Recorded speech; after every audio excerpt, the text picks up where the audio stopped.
All right, continuing on with the Overland Lake Trail here in the Ruby Mountains, kind of in the northeast, kind of in the north central and northeastern portion of Nevada. On a map, if you were looking at a map, and trace Interstate 80 as it goes from east to west across the state, you're going to see a town called Elko and a town called Wells. The Ruby Mountain is just south. The Ruby Mountains are just south of where those two cities are at from Interstate 80. So both those cities are primarily on Interstate 80. Find both of those on a map. Look straight south and you're going to find the Ruby Mountains right there. Like I said, not a real long chain. Ruby Mountains are kind of, well, so let me do this real quick. This is what we're trying to get across right here. The lake is on the back side of that range. Again, this is this would be looking at the eastern. Here's the sun coming up right here. So this would be the eastern side of the Ruby Mountains. And that's where this particular trail starts off at, is on the eastern side, right off of Ruby Valley Drive. It's about, we'll call it 5.5 out, 5.5 back.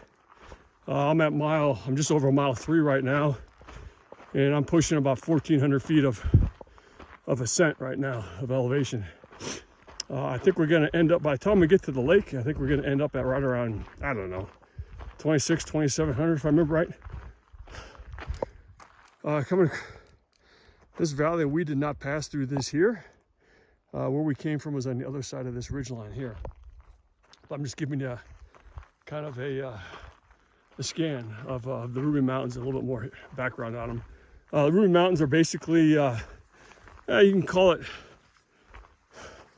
a southern section of the Ruby Mountains and a northern section. For all intents and purposes, and from what I understand, the northern part is a little more entertaining than the southern part. The southern part is kind of clear meadows, and it's not real big. The two parts of the chain, of the mountain chain, the Ruby Mountains, are basically bisected by Harrison Pass.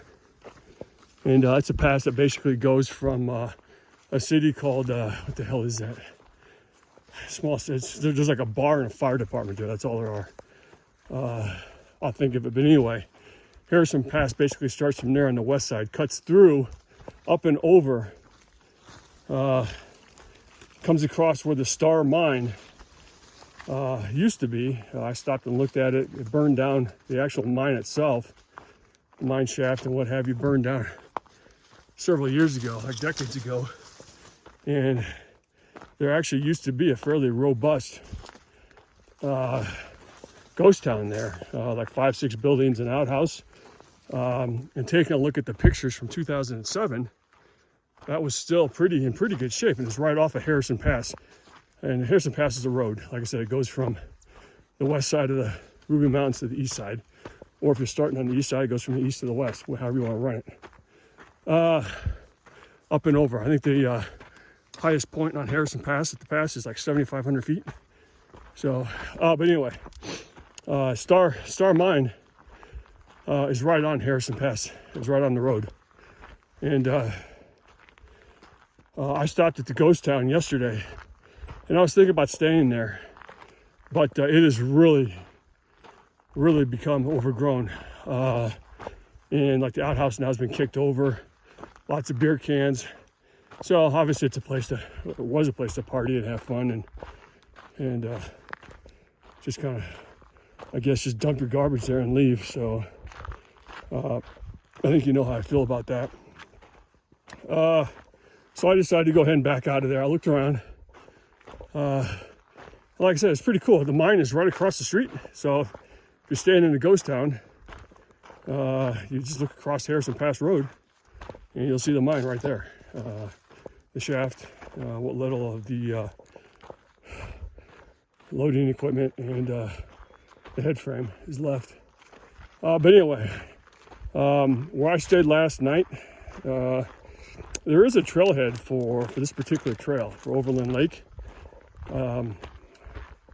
You gotta want to get there, of course, as usual. There is a 4x4 trail that leads from Ruby Valley Drive, which is the main north-south route that takes you along the eastern edge of Ruby Mountains, and it's actually a scenic drive. It's absolutely beautiful. So, that's what it looked like this morning. But anyway,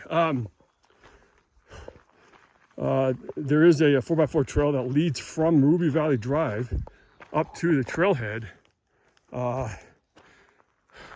if your vehicle is capable of that. If not, you can park down on Ruby Valley Drive and hike in to the trailhead, which is going to add about an extra mile.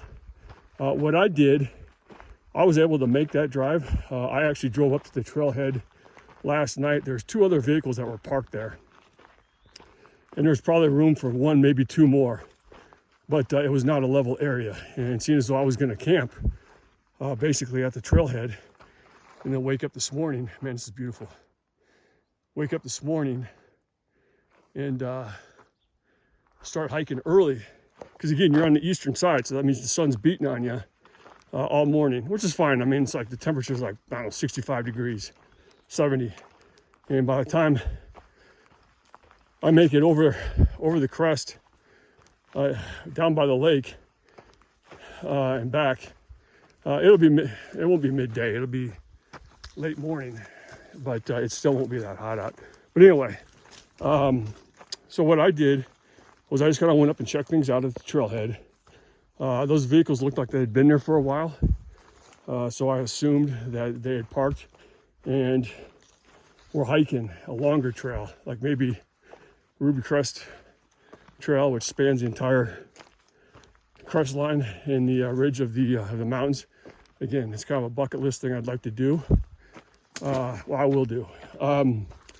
So anyway, I woke up this morning. So what I did is I did not park at the trailhead. I came down. There's a nice flat area just below the trailhead, about 1/8 of a mile down. And I parked there last night, was able to level out the vehicle. It's fairly exposed to the wind, and I paid for that last night. But as far as the location of the trailhead, like I said, it's about an extra 1/8 of a mile away. So, but the problem is, though, it's like 150 to 200 feet of elevation gain in just that 1/8 of a mile. So hell, I thought starting off this morning that I was gonna have to back out of this thing before I even got to the damn trailhead. So, but anyway, it is what it is. I didn't. Here I am. Let's see what else can I say about this trail real quick. So far, it's been a good trail. It's a lot like this, what you're seeing right now, where it kind of goes between a meadow to kind of a more overgrown area. And there are switchbacks, pretty good switchbacks that you take to get your elevation up. As is the case with most of these types of things, your elevation gain will be, in most cases, on the front side, unless you somehow figure out a way to park at the summit, walk down, then walk back up. But that's not really easy to do for a lot of these trails.